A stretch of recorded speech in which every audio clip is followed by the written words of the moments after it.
Debuting on the efficient and relatively dense 7nm lithographic node from TSMC, Ampere made its initial impressions with a large, powerful chip, that being GA100.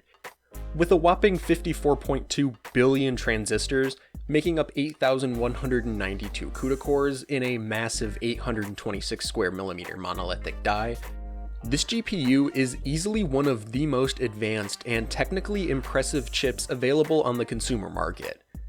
And with a massive artificial intelligence-based software suite, powered by the inclusion of extra fixed function hardware made possible by transitioning to the 7nm circuitry, this chip could now use more of the die at once, meaning higher performance per watt, and ultimately, big freaking performance upgrades.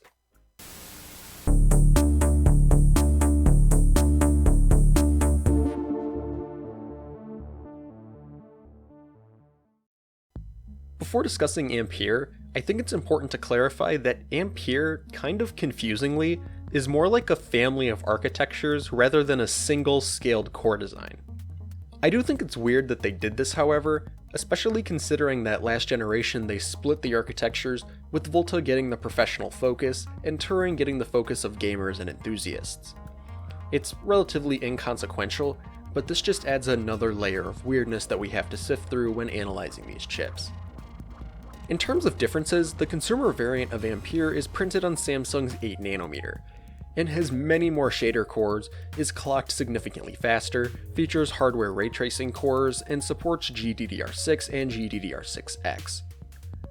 Meanwhile, the professional variant, found exclusively in the 7nm based GA100, only sports 8,192 shaders, features HBM2E memory interfaces, and also features much stronger integer performance via a technique I'll be discussing shortly.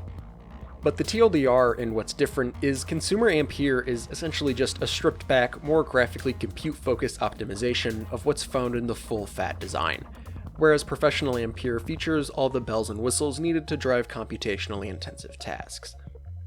But in this video, we'll be focusing on the consumer implementation, and be taking a look at the guts of the latest release from Nvidia.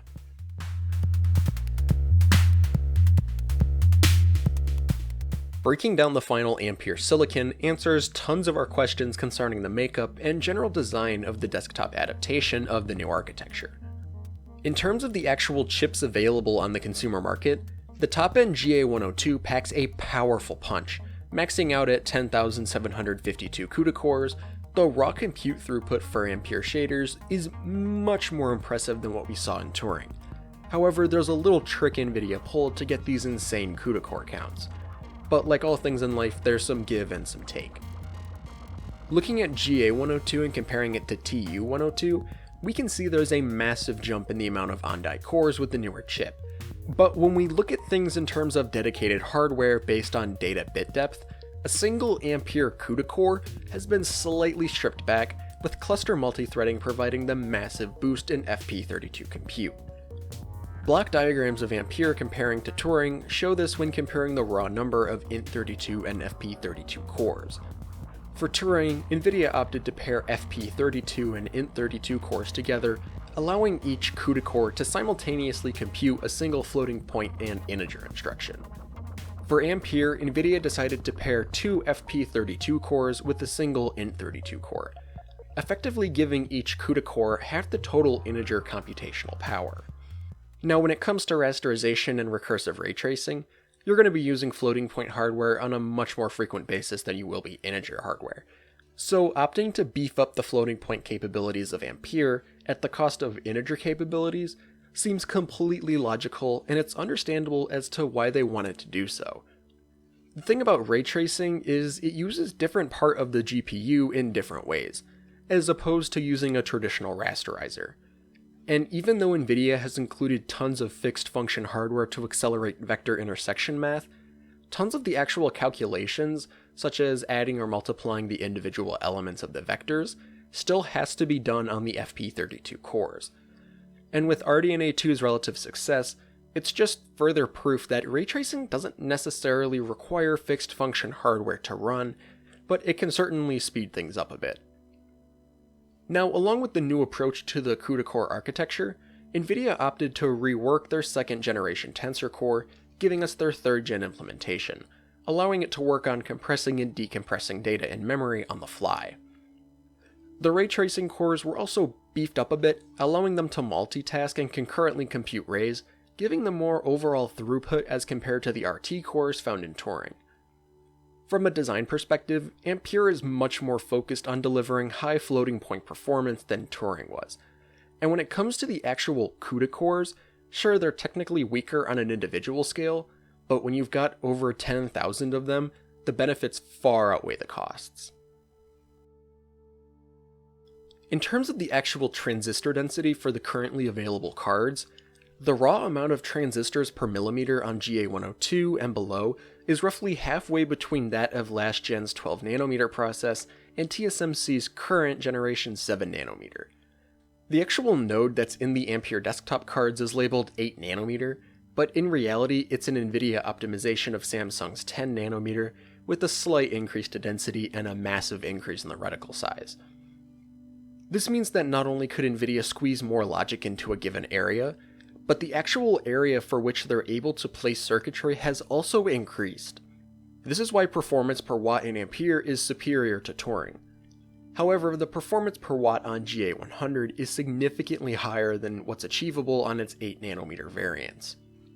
Bringing it back to transistor density, TSMC's N7 FinFET has an almost 50% lead over Samsung's 8nm in terms of transistors per square millimeter, leading to greater efficiency and allowing for Nvidia to bump up the computational strength of the existing specs thanks to the space savings.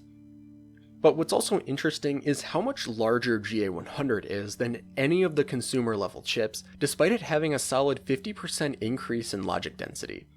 This is because, like I previously mentioned, GA100 features the professional variant of Ampere, meaning that they not only have to squeeze in 8,192 CUDA cores, but they also have got 131,072 IN4 units, 512 double precision tensor cores, over 50 megabytes of cache, as well as 512 TMUs and 192 ROPs.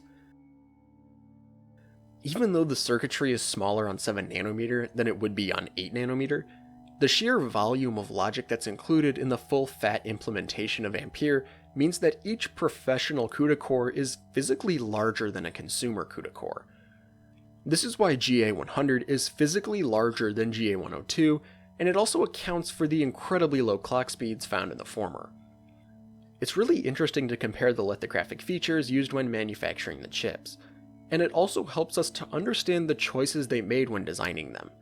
The ultimate truth is, unless you're looking to accelerate massive corporate-level AI or machine learning algorithms, you're most likely not going to be running very many calculations using 4-bit integers, meaning that you can take that circuitry out, opening up space to move existing circuitry into when optimizing for the larger node.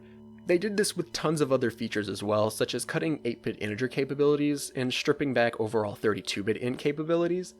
And they also replaced the HBM2E controller with the GDDR6/X one instead, which also helped to free up space thanks to the much more narrow bus widths. It's sort of a game of trying to fit 10 pounds of rocks into a 5-pound bag, and the only way you can realistically make it fit is to remove 5 pounds of the rocks. Thankfully, the rocks you're taking out really aren't that important for the everyday user, so it's really not that big of a deal. It helps to save money and gives the consumer and the engineers a little more flexibility when it comes to cost, and lets them make alternative design choices like shipping a card with over 10,000 cores. I overall think Ampere is a very interesting architecture, but what I find more interesting is the direction Nvidia chose to take with the variant featured in the RTX 30 series.